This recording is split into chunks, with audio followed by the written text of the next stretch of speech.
Bismillahirrahmanirrahim. Assalamualaikum warahmatullahi wabarakatuh. Mohon maaf anak-anakku. Eh, Mari sesuai dengan janji Ibu bahwa pada kali ini Ibu akan membahas soal ujian madrasah yang tadi Ibu berikan ya. Mudah-mudahan apa yang Ibu berikan nanti bisa kalian pahami dengan baik. Tetapi mohon maaf apabila nanti yang Ibu jelaskan itu ada beberapa yang mungkin salah ya, tetapi insya Allah Ibu berusaha sepanjang sepengetahuan Ibu itu sudah benar gitu ya, sepanjang sepengetahuan Ibu. Tetapi yang namanya ilmu itu tidak ada yang sempurna, tidak ada yang 100% benar, apalagi Ibu mengajarkan pembahasan sastra di mana secara ilmu sastra itu multi tafsir, multi interpretable. Jadi banyak tafsir. Mudah-mudahan jawaban yang Ibu berikan ini tidak menambah bingung kalian yang karena ilmunya multitafsir, tetapi mudah-mudahan bisa lebih memahami dan insya Allah besok dalam menghadapi ujian kalian mendapatkan nilai yang bagus. Begitu ya. Baik, Ibu akan share tadi yang sudah Ibu berikan tadi ya. Oke, ini soal ujian madrasah sastra. Nah, ini tadi. Baik, mulai dari yang pertama, Ibu tadi sudah memberikan atau menge-share soal ini dan ini sudah ada jawabannya. Nanti juga akan kalau kalian tidak menggunakan YouTube bisa, tetapi langsung dengan soal dan kunci jawaban. Baik, langsung saja akan Ibu bahas yang pertama ini, soal nomor 1. Bacalah kutipan teks berikut untuk menjawab soal nomor 1, 2, dan 3. Soal 1, 2, dan 3. Ini ada puisi, ilustrasi puisi dengan judul Pagi, diambil dari antologi puisi 4 perempuan. Baik. Yang pertama, subuh membahana merupakan simbol yang bermakna. Saya ulangi, subuh membahana, ini di garis, bukan di garis, hurufnya miring, perlu Anda perhatikan. Subuh membahana merupakan simbol yang bermakna, A. Hari berganti pagi, B. Orang-orang terbangun dari tidur, C. Bergantinya keinginan seseorang terhadap keinginan yang lain, D. Suasana sedih menjadi gembira, dan E. Kegembiraan. Ini optionnya. Sekarang kita balik ke puisinya. Pagi. Subuh membahana, menjejakkan kakinya, tinggalkan nestapa. Seruan itu memanggilku, melupakanku sejenak. Sejenak? Mengapa hanya sejenak? Seharusnya aku memang akan meninggalkanmu. Suara membahana merupakan simbol yang bermakna A. Hari berganti pagi. Mengapa kok hari berganti pagi? Jawabannya karena subuh. Kita sudah tahu bahwa subuh itu pagi, ya, maka menunjukkan bahwa hari berganti pagi. Kalau zuhur itu siang, asar itu sore, maghrib itu menjelang malam, dan isya itu malam. Itu sudah ada simbol-simbolnya mengenai waktunya. Nah, di sini hari berganti pagi. Bu, mungkin Anda bertanya, mengapa bukan orang-orang yang terbangun dari tidur? Kan ini bisa saja subuh membahana begitu. Tapi kalau tidur itu kan bisa siang, bisa pagi, bisa malam, atau kita ngantuk ya tidur tidak peduli waktu. Tetapi kalau hari berganti pagi itu sudah menunjukkan waktu subuh. Itu jawaban nomor 1. Kemudian nomor 2, majas. Majas yang mendominasi baris pertama puisi di atas adalah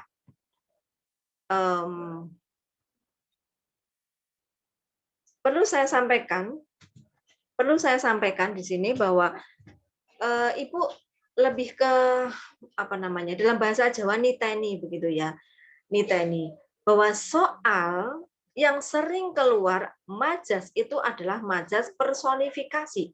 Jadi kalian tolong betul-betul memahami apa itu majas personifikasi. Nah, di sini ditanyakan majas yang mendominasi baris pertama puisi di atas. Baris pertama tadi apa ya?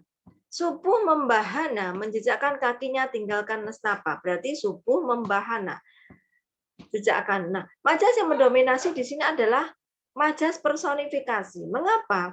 Karena di sini saya jelaskan bahwa majas personifikasi adalah memanusiakan selain manusia. Maksudnya bagaimana, Bu? Memanusiakan selain manusia, berarti selain manusia.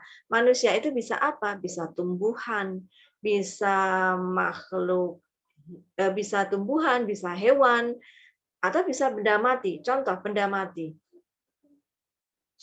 Pensil menari-nari di atas meja. Mengapa pensil bisa menari? Nah, ini kan yang bisa melakukan menari itu adalah manusia. Tapi pensil bisa menari. Maka ini adalah majas personifikasi. Kemudian contoh yang tumbuh-tumbuhan. Nyur melambai di tepi pantai. Nyur itu adalah tumbuhan. Tetapi kok kenapa dia bisa melambai? Nah, ini majas personifikasi. Kemudian yang hewan. Hewan, burung bernyanyi di pagi hari. Nah, harusnya burung itu berkicau, tidak bernyanyi. Nah, ini adalah majas-majas personifikasi. Kemudian majas yang sering keluar adalah majas metafora. Majas metafora adalah majas perbandingan langsung. Contohnya, perpustakaan adalah. Nah, perpustakaan adalah gudang ilmu pengetahuan. Nah, ini adalah membandingkan langsung perpustakaan dengan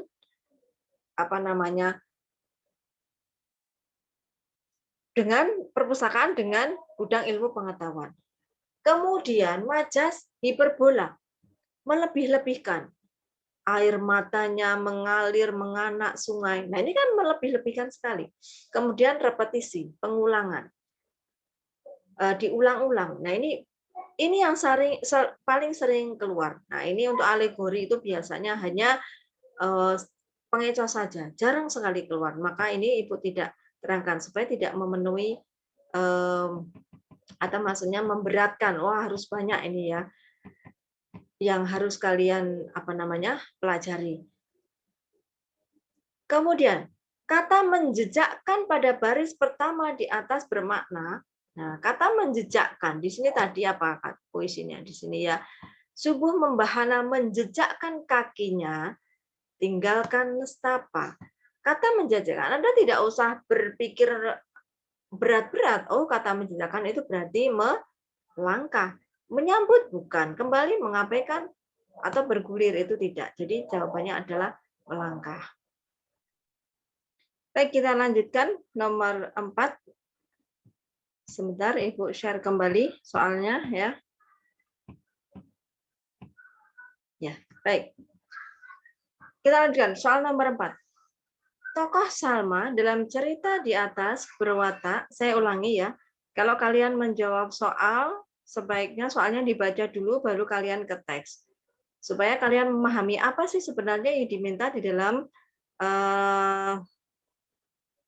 di dalam soal tersebut. Nah, maka dibaca, oh ini mencari watak Salma. Kemudian Anda cari watak Salma di dalam ilustrasi ini adalah di dalam teksnya itu, ya. Baru kemudian kita baca teksnya. Di rumah berbilik bambu itu, kerinduan Salma pada orang tuanya tercurah sudah. Air matanya seakan terkuras habis. Ternyata sekian tahun itu tidak mengurangi rasa sayang orang tua pada anaknya. Berbagai pertanyaan memberondong Salma. Di manakah selama ini ia berada? Dengan siapa dan bekerja di mana? Salma hanya menggigit bibir karena sejuta kebohongannya. Ia tidak mau kedua orang tuanya tahu tentang semuanya. Watak Salma di sini adalah kurang jujur. Mengapa? Karena Salma hanya menggigit bibir karena sejuta kebohongannya. Ya, jadi jawabannya adalah C. Mengapa bukan penyayang? Tidak. Lembut hati? Tidak. Setia, berdiam, pemaaf? Tidak. Jadi jawabannya nomor 4 adalah C. Baik, kita lanjutkan nomor 5. Sudut pandang yang digunakan pengarang dalam cerita di atas adalah. Nah, kalian harus tahu sudut pandang itu apa. Sudut pandang adalah posisi pengarang, cara posisi pengarang memposisikan dirinya di dalam karya sastra. Nah, sudut pandang ada 2 ya. Jadi kalau nanti ada option A, B, C, D yang mengatakan sudut pandang orang kedua untuk tingkat SMA ini, maka silahkan Anda dengan yakin, dengan pasti silahkan dicoret. Karena untuk sudut pandang orang kedua ini untuk jenjang SMA tidak dijadikan jawaban atau jawabannya bukan itu. Tetapi nanti kalau Anda melanjutkan ke perguruan tinggi, mungkin saja akan ada sudut pandang orang kedua. Tetapi untuk jenjang SMA ini yang diajarkan adalah sudut pandang orang pertama dan sudut pandang orang ketiga. Nah, konsep dasar sudut pandang orang pertama adalah sudut pandang orang pertama sebagai pelaku utama. Bagaimana cirinya? Menggunakan kata aku. Nah, berarti aku di sini adalah sebagai tokoh utama. Dan yang kedua adalah sudut pandang orang pertama bukan pelaku utama. Maksudnya bagaimana toh Bu? Saya nggak paham. Misalnya begitu ya, ada pertanyaan di dalam pikiran kalian. Nah, pelaku utama misalnya, kalian membaca cerpen. Di situ cerpennya mengatakan, aku baru saja pulang dari rumah orang tuaku. Di sana aku bertemu dengan ayah ibuku, bla bla bla. Di situ diceritakan aku dan aku. Dari awal sampai akhir tokohnya adalah aku. Nah, itu adalah sebagai pelaku utama. Tetapi bagaimana kalau sudut pandang orang pertama bukan sebagai pelaku utama? Nah, biasanya pelaku utama ini atau aku ini hanya mengantarkan saja, tetapi tokohnya adalah orang lain. Contoh, aku baru saja melihat Salma. Salma berada di pinggir jalan.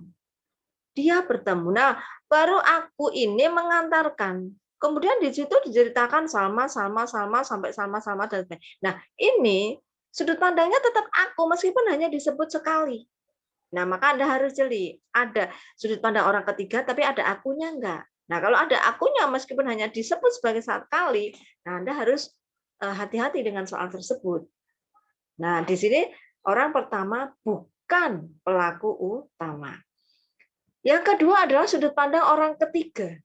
Nah, konsep dasarnya dari orang ketiga itu adalah sudut pandang orang ketiga terbatas dan orang ketiga serba tahu.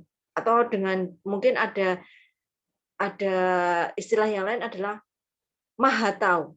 Wah, ini maha tahu, seperti kayak maha tahu begitu ya.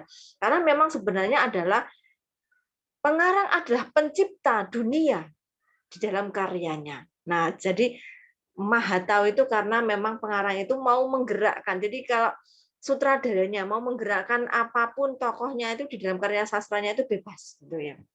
Nah, maka posisi pengarang ini terbatas dan orang ketiga serba tahu. Bagaimana kalau terbatas? Contoh, tokohnya itu si A, tapi pengarang itu pura-pura tidak tahu entah apa yang ada di dalam pikirannya. Nah, jangan-jangan kalau pengarang itu kan ya tahu ya, tokohnya mau kemana-mana, tetapi di dalam teksnya itu dia mengatakan entah apa yang ada di pikirannya. Tetapi kalau serba tahu, ini beda. Pengarang memposisikan si tokoh itu tahu sampai ke dalam dasar-dasar hatinya. Nah, itu di sini serba tahu. Ya, jadi konsep dasarnya sudut pandang itu seperti itu. Nah, sekarang kita kembali ke teks. Ke teks tadi ya. Nah, ditanyakan sudut pandang yang digunakan dalam pengarang cerita di atas adalah.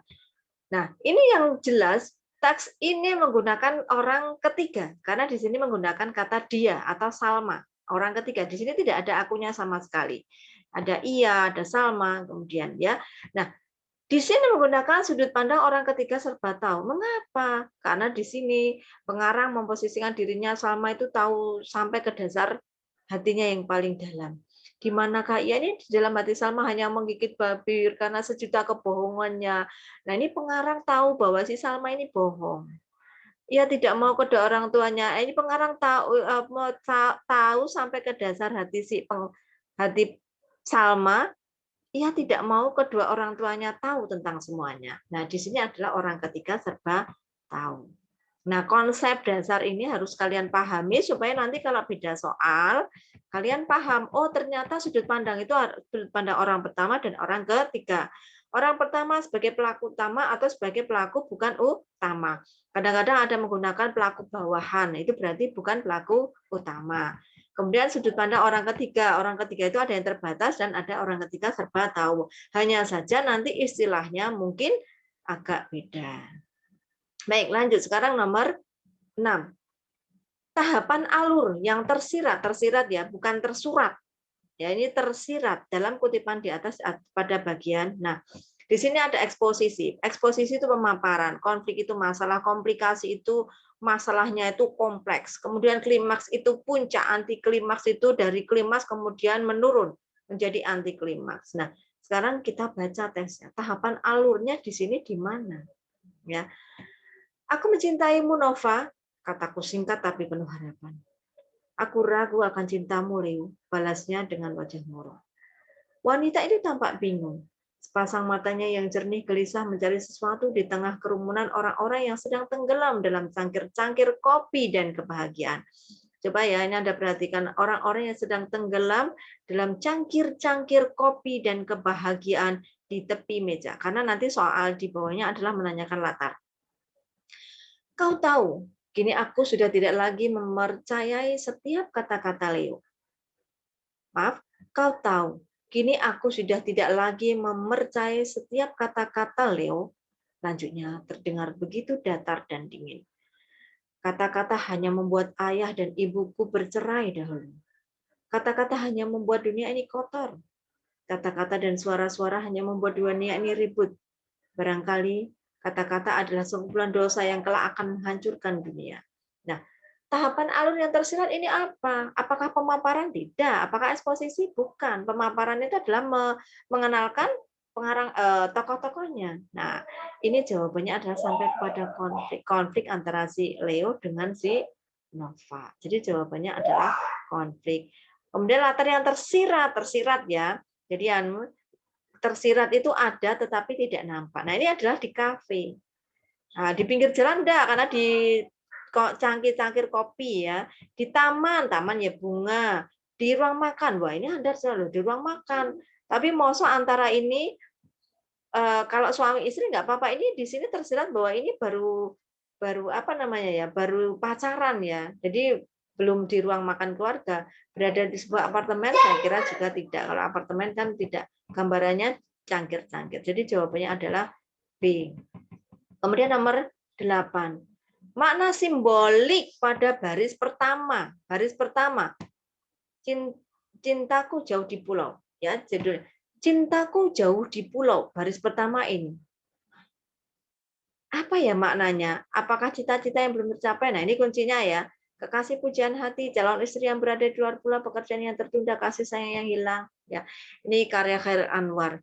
Cintaku jauh di pulau, gadis manis sekarang iseng sendiri, perahu melancar, bulan memancar. Di leherku kalungkan oleh-oleh buat si pacar. Angin membantu laut terang, tapi terasa aku tidak akan sampai padanya. Nah, kekasih pujian hati, cintaku jauh di pulau. Ya, bisa saja kekasih pujian hati, tetapi ada kata cintaku jauh di pulau. Berarti jauh di pulau, berarti belum tercapai karena masih jauh. Kuncinya begitu ya. Kemudian langsung nomor 9. Ciri bentuk utama kutipan di atas sebagai drama adalah, nah, tokoh atau pelaku permasalahan. Nah, ciri drama adalah percakapan atau dialog antar tokoh. Ini jelas jawabannya adalah C ya. Ciri dramanya ada dialog, ada Imron, ada Wahyu ya. Bedanya cerpen drama itu adalah pada dialog ini. Kalau drama itu pasti bentuknya seperti ini. Kemudian kalau ini diubah menjadi cerpen, maka Imron Wahyu ini masuk dalam narasi-narasi. Nah, tapi kalau kemudian bentuknya seperti ini, maka ini adalah ciri sebuah drama. Jadi kuncinya adalah C. Kemudian nomor 10. Nah, ini. Berdasarkan ciri bentuk dan isinya, puisi tersebut adalah gurindam. Nah, gurindam dengan Karmina itu sama bentuknya, 2 baris ya. Tetapi Karmina itu adalah pantun yang diperpendek. Nah, ini adalah gurindam. Karena apa? Antara baris 1 dengan baris kedua itu merupakan sebab akibat. Kurang pikir, kurang siasat, tentu dirimu kelak tersesat. Jadi ini jawabannya adalah gurindam. Kemudian nomor 11. Amanat yang terkandung dalam puisi di atas adalah amanat itu pesan, ya. Hikmat, karya W.S. Rendah. Aku lemas tapi berdaya. Aku tidak sambat rasa sakit atau gatal. Aku ingin makan tajin. Aku tidak pernah sesak nafas, tapi tubuhku tidak memuaskan untuk punya posisi yang ideal dan wajar. Aku ingin membersihkan tubuhku dari racun kimiawi. Aku ingin kembali pada jalan alam. Aku ingin meningkatkan pengabdian kepada Allah. Tuhan, aku cinta padamu. Nah, ini amanatnya apa? Nah, ini amalkan segala kemampuan. Tidak, ini jawabannya adalah E. Tetaplah tawakal dalam menghadapi kematian yang sedang menghadang. Janganlah menjadi seseorang yang tidak memiliki pendirian, tidak. Penuhilah keinginan saudara kita, yang tidak. Jadilah seseorang yang tabah, tidak. Ya, gitu. Jadi jawabannya adalah yang E. Kemudian nomor selanjutnya, nomor 12. Konflik internal. Konflik internal. Jadi konfliknya internalnya dalam kutipan teks di atas adalah, nah, Hananto akhirnya merasa sangat kurang sehat pagi ini. Ia sangat bingung dan sedih. Semalam surat kabar sore yang dijajakannya di sepanjang jalan Katamso tidak habis terjual karena hujan lebat yang terus mengguyur sepanjang malam itu. Uang setoran pun tak terpenuhi. Ia pulang tanpa uang untuk ibunya yang sakit. Oh, ibunya sedang sakit, yang sedang memerlukan obat. Ayahnya telah lama meninggal sehingga ia menjadi tumpuan keluarganya. Sialnya lagi, kemarin di sekolah ia dipanggil ke kantor TU karena SPP-nya telah menunggak selama 3 bulan. Bagaimana kamu akan membayar SPP-mu yang 3 bulan ini menunggak? Ujian semester ini kamu tidak diizinkan mengikuti kalau kamu tidak segera membayarnya, lanjutnya. Hananto hanya mendiam dan menunduk, tanpa bisa mengeluarkan sepatah kata pun untuk membela dirinya. Nah, konflik internalnya adalah Ibu Hananto sakit dan Hananto tidak mempunyai uang untuk membeli obat. Mengapa? Karena surat kabarnya tidak terjual. Ini adalah konflik internal. Konflik internal itu konflik apa ya? Di dalam teks di dalam teks itu ya. Hananto perjalanan koran tidak merupakan konflik ya. Koran Hananto tidak habis terjual. Nah, tidak habis terjual tidak masalah kalau ibunya tidak sakit. Nah, tapi di sini karena tidak terjual dan ibunya sakit, padahal untuk memberikan obat. Hananto sakit karena kehujanan, tidak, yang sakit adalah ibunya. Gitu ya. Jadi silakan Anda nanti memahami option per option sehingga bisa menemukan jawaban yang tepat. Kemudian nomor 13, kalimat yang ini mohon maaf ya, ini ketikanya salah. Kalimat yang tepat ya untuk mengisi latar, untuk melengkapi bagian untuk mengisi kalimat ya berupa latar untuk melengkapi bagian yang rumpang adalah si anak. Mak, perutku lapar, berangnya emak. Iya, sebentar lagi singkong ini masak. Baru emak bakar separuh ini. Setengah berteriak ya, tadi jadi dialognya berteriak. Sebentar lagi turun hujan, Mak. Kita tidur di mana? Emaknya menjawab, di mana? Kamu bertanya tidur di mana? Bukankah selama ini kita tak pernah memasalahkan mau tidur di mana? Anak, titik. Emaknya menjawab, akan, baru akan. Kamu sudah ribut begitu. Berdoalah agar tidak hujan ya. Nah, ini ada kata akan, penegasan akan. Di mana jawabannya? Oh, ini jawabannya adalah di C. Iya, Mak, tapi tempat ini akan basah oleh hujan, Mak. Akan, baru akan. Kamu sudah ribet begitu. Berdoa. Ngapa bukan A? Ya, Mak, aku tahu kalau kita tak punya rumah. Akan, nah, nggak pas. Coba nanti kalian cek lagi bahwa yang tepat ini adalah yang C. Kemudian selanjutnya jawab nomor 14 ya. Amanat yang tersirat dalam sastra Melayu klasik tersebut adalah yang tersirat. Tersirat ya, ada tetapi tidak tampak.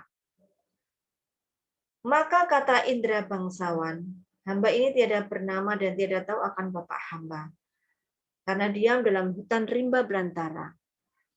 Adapun sebabnya hamba kemari ini karena hamba mendengar kabar anak raja 9 orang hendak membunuh Buraksa dan merebut tuan hamba daripadanya itu. Itulah maka hamba datang kemari hendak melihat tamasya anak raja itu. Mengasihani hamba dan pada bicara akal hamba akan anak raja-raja yang hebat itu adalah dapat membunuh Buraksa itu. Buraksa itu raksasa ya.